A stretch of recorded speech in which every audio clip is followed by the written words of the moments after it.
Here is how I canned yellowfin tuna at my house.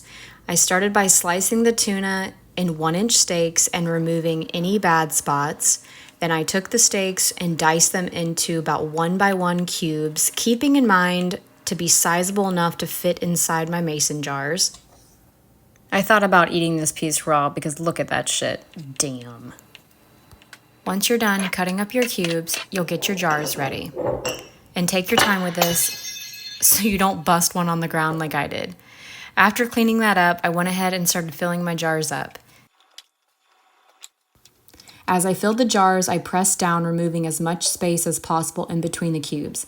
I also used a rubber spatula to remove any more air. This is a raw pack method, so I was shooting for as little space and air as possible. And I also made sure to leave an inch head space at the top for processing. To each jar, I add half a teaspoon of salt, and I always wipe my rims with white vinegar to make sure they are clean and encourage a good seal. Then I added the lids and rings, and this is a 23-quart canner, so I'm going to double stack my 11 jars. If you do double stack, make sure you add a rack in between the layers of jars for ventilation. Then I'm going to put the lid on, make sure it's tight so I don't blow up the kitchen, and I'm going to process at 10 psi for 90 minutes.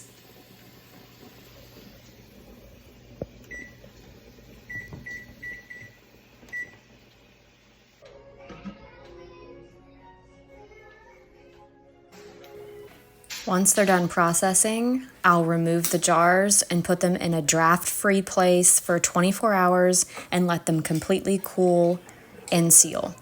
Then I gave them a taste test. I've always wanted to do this. I love canned tuna. I can go ahead and chunk this in the trash can.